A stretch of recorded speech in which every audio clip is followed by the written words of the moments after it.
Hola, bienvenidos a Historias del Paddock. Atendiendo a vuestras peticiones, hoy vamos a hacer un capítulo especial hablando de un piloto muy especial. ¿Lo conocéis? Seguro que sí, es Víctor Palomo. Muchos de vosotros, los que ya tenéis cierta edad y los que sois muy aficionados a la historia del motociclismo, seguro que conocéis muy bien su historia. Y puede que los más jóvenes o los que menos se hayan adentrado en el mundo del motociclismo les suene, pero no tengan muy claro quién fue y qué hizo. Pues hoy, en este episodio de Historias del Paddock, vamos a hablar del gran Víctor Palomo, el primer gran campeón de las cilindradas superiores del motociclismo español. Esto es Historias del Paddock.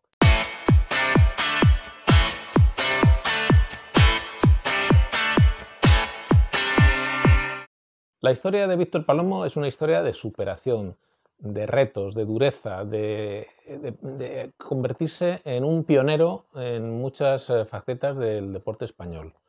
Porque Víctor Palomo llegó, podemos decir que por casualidad, al motociclismo. Provenía de una familia de Barcelona muy aficionada al mundo del motor. Su hermano José María también fue como él piloto de automóviles, de coches, de motos.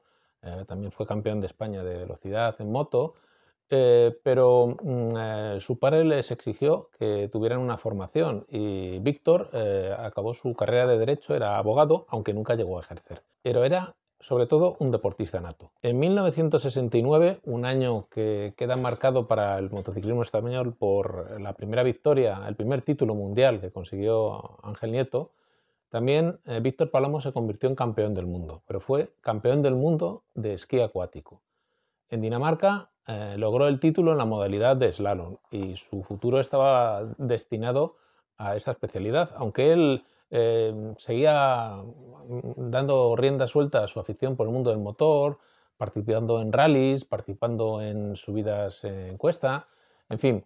Pero su actividad profesional como deportista era el esquí acuático. Sin embargo, cuando preparaba el Campeonato del Mundo de Esquí Acuático de saltos que se iba a disputar en 1971 en el lago de Bañolas, en Girona, pues Víctor tuvo una grave lesión de cervicales y eso le apartó definitivamente del esquí acuático, pero no le apartó del deporte. Entonces Víctor, sin dudar ni un solo momento, decidió que su futuro se tenía que encaminar hacia el motociclismo. Como os he dicho antes, ya había tenido contacto con la competición a un nivel muy amateur, muy de aficionado, participando en subidas, en rallies, y también junto con su hermano, dada su buena relación con la familia Giro, pues era un piloto habitual en entrenamientos de motocross con OSA. El caso es que el motocross le cautivaba especialmente y fruto de su interés pues decidió ni más ni menos que liarse la manta a la cabeza, irse a Bélgica a entrenar con Joel Robert con una CZ en aquellos terrenos arenosos y tan diferentes a los que había en el motocross español. Pero desgraciadamente esos problemas de cervicales que le apartaron del esquí acuático también eran un duro problema, era un gran inconveniente para el motocross y finalmente tuvo que renunciar a su carrera en el motocross porque su espalda, su salud no se lo podía permitir. Pero no renunció al motociclismo. Así que de buenas a primeras, con el contacto facilitado por Carlos Giró, el primo de Eduardo Giró de OSA, se presentó con una furgoneta en Londres, en casa de Barry Sim, para que el piloto británico le echara un cable. El caso es que por circunstancias no pudo ayudarle mucho, le dejó una Bultaco TSS 125 que tuvo que chapucear el propio Palomo y no tenía ni idea de mecánica, con lo que al final ese intento de hacerse con una moto para intentar dar sus primeros pasos en velocidad, pues no tuvo mucho éxito. Se volvió a España y se presentó en el Jarama en una de las pruebas del Nacional y en aquella carrera conoció a Joan Bordons y Bordons le cedió su Bultaco TSS 125 para que corriera en la categoría de 250. Ya de por sí ese arranque pues no auguraba muchas expectativas y para colmo la talla de Palomo, que era un verdadero gigante comparado con la talla media de los pilotos de la época, ya que medía 1,83, no le auguraban muchas posibilidades sobre aquella Bultaco TSS 125 monocilíndrica. Lógicamente acabó último en la carrera, pero entabló una gran amistad con Joan Bordons. Precisamente Bordons y Palomo, en torno a ellos hay una leyenda sobre la que no quiero adentrarme porque no he tenido la oportunidad de contrastarla. Me gustaría haber tenido la ocasión de poder hablar con Joan Bordons sobre esa historia, pero lo vamos a dejar ahí. La famosa Montesa pintada de blanco, que no era otra cosa que una Yamaha que apareció en el Campeonato de España. Hay una leyenda muy rocambolesca en torno a ella, pero como no he podido confirmar los detalles, prefiero no especular y dejarlo ahí, en esa Yamaha, en esa Montesa pintada de blanco.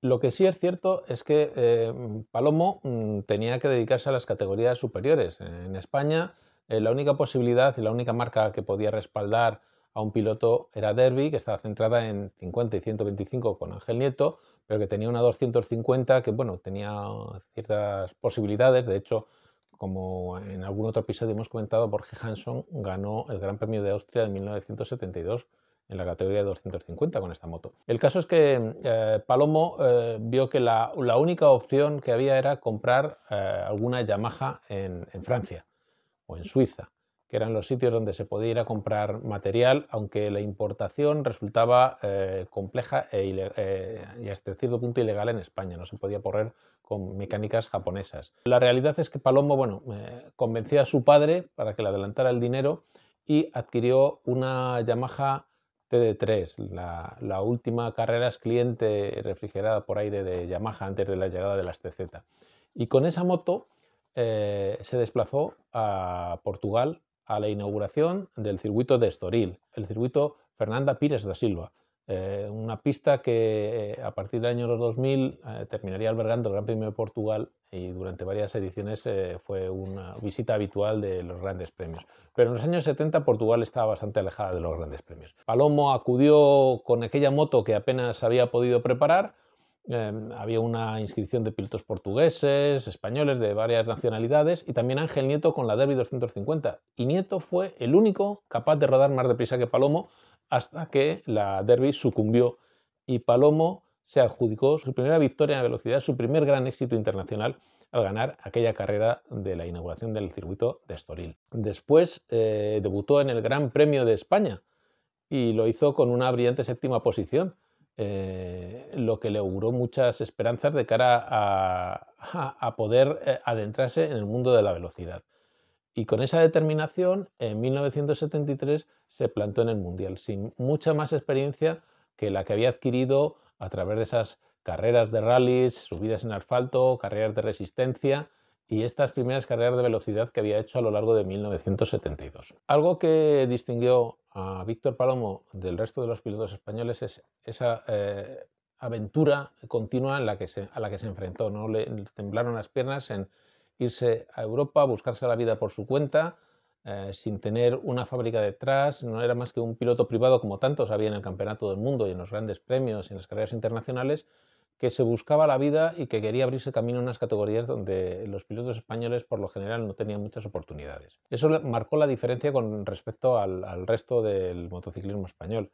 En el 73, como decimos, se enroló en el Campeonato del Mundo, corriendo en 250 y en 350. También hizo carreras de resistencia con una Norton 750, con diferente suerte, y se convirtió en uno de los privados destacados en las categorías intermedias. Desgraciadamente, esa primera temporada completa, o proyecto de temporada completa en el Mundial, se vio truncado en un par de ocasiones. Palomo fue uno de los pilotos que desgraciadamente se vio involucrado en el terrible accidente de Monza de 1973, en el que perdieron la vida Jarno Saarinen y Renzo Pasolini. Cuando todavía no estaba recuperado del todo de la lesión sufrida, tuvo un nuevo accidente en el circuito de Opatia, en Yugoslavia, que le apartó del resto de la temporada. Con lo que la campaña de Palomo, esa primera campaña ilusionante y esperanzadora, quedó marcada también por las lesiones. Desgraciadamente, las lesiones fueron una constante en la carrera deportiva de Víctor. En 1974 volvió a la carga, volvió de nuevo al campeonato para correr en 250 y 350, con resultados positivos, con grandes actuaciones, que culminaron en el Gran Premio de España de 1974 en el circuito de Montjuic con la victoria en la categoría de 350. Aquel triunfo de Víctor fue el único de un piloto español en la categoría de 350 y lo elevaron al nivel absoluto de ser una de las grandes estrellas del campeonato de esas categorías intermedias. Como privado absoluto, Víctor Palomo buscó todas las alternativas posibles. En aquellos años empezaban a surgir preparadores que desarrollaban bastidores, desarrollaban chasis especiales para mejorar el material que compraban, el material carreras cliente que compraban en muchas marcas. Por ejemplo, en esa época, Erich Offenstadt, uno de los famosos preparadores y diseñadores de chasis, desarrolló su bastidor monocasco SMAC, al que incorporó motores de Yamaha. Y Víctor Palomo fue uno de los pilotos que corrió con las SMAC Yamaha y consiguió podios en los años 75 y 76. Precisamente en 1976 será el gran año de consagración de Víctor, porque además de correr en 250, 350 y 500, en 500 ya había debutado en el año 74, con resultados interesantes en las tres categorías, con podios en 250 y 350, con grandes resultados en 500 sin hacer la temporada completa. Llegó a hacer un sexto en la carrera de debut en Francia, un par de séptimos, con lo que demostraba su potencial y su calidad corriendo con una Yamaha privada y sin dedicarle total atención a esa categoría. Víctor se centró ese año en la categoría de 750, primero con su Yamaha y su equipo privado, y a raíz de una lesión sufrida por Patrick Pons, uno de los pilotos punteros del mundial en aquellos días, que era la estrella del equipo Galois Yamaha, Galois decidió ceder la moto de Patrick a Víctor, con el que tenían una excelente relación.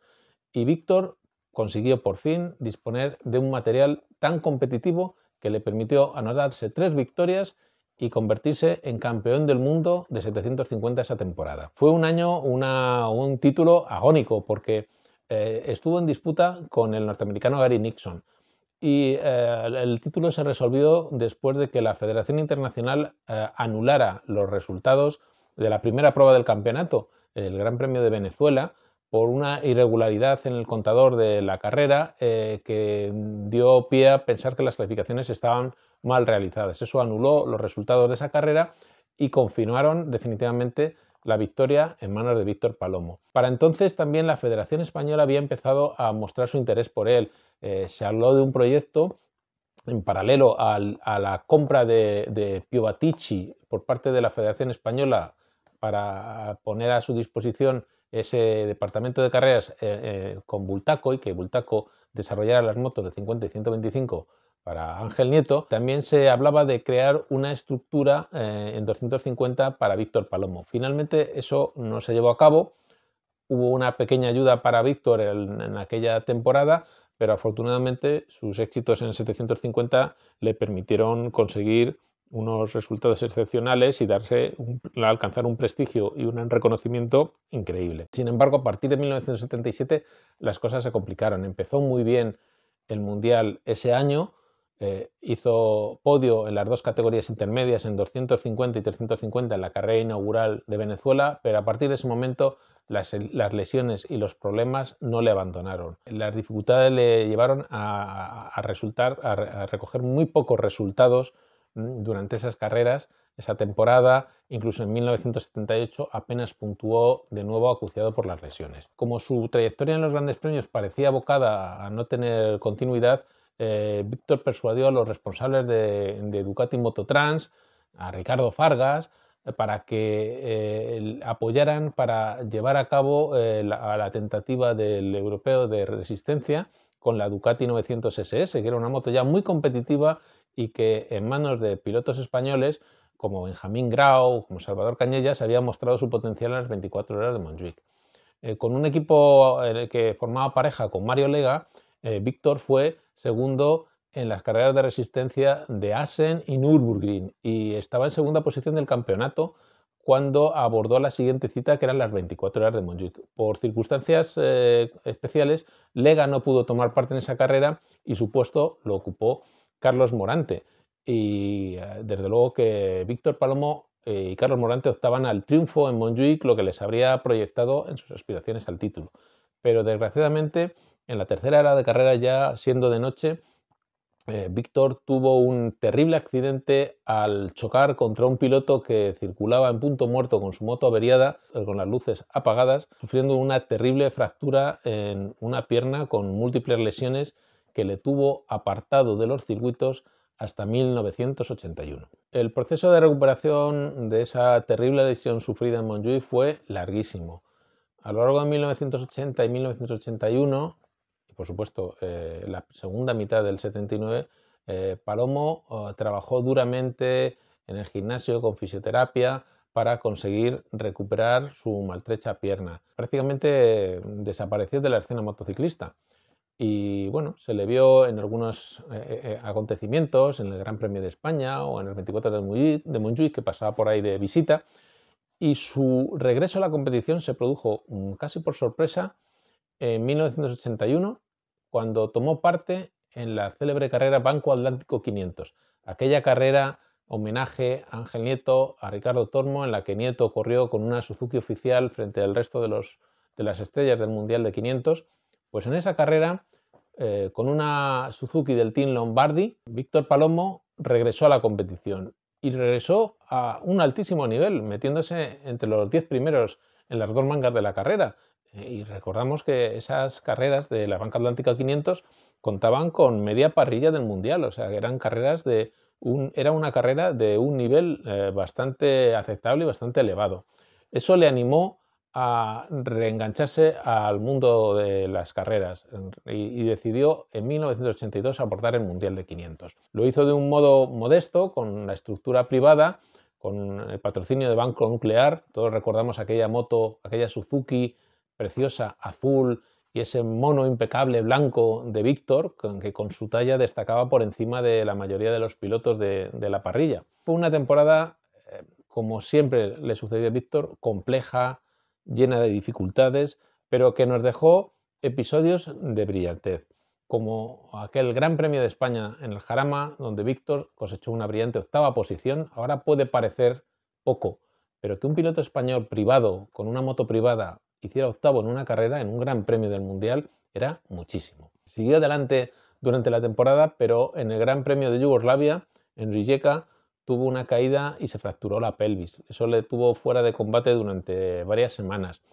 Y se reenganchó posteriormente al Mundial y disputó su último Gran Premio en Alemania, en el Gran Premio de Alemania en 1982, que a la postre, como decimos, sería su última carrera en el Mundial y su última carrera motociclista. Alejado del mundo de las motos después de aquello, porque no tuvo opciones de continuar, prácticamente no volvimos a saber de él hasta que el 11 de febrero de 1985 nos sacudió la noticia de su fallecimiento. Un sorprendente fallecimiento que nadie esperaba y que tuvo que ver con un problema de salud. Víctor Palomo era diabético, un problema que arrastraba con gran discreción y del que nunca quiso hablar, porque era una dificultad añadida a su complicada carrera deportiva. Y Víctor padeció un coma diabético del que no se pudo recuperar y tristemente falleció. Su muerte nos dejó sin uno de los grandes pilotos de la historia del motociclismo español, una leyenda que abrió camino, que podía haber abierto camino a muchos más campeones en las categorías superiores.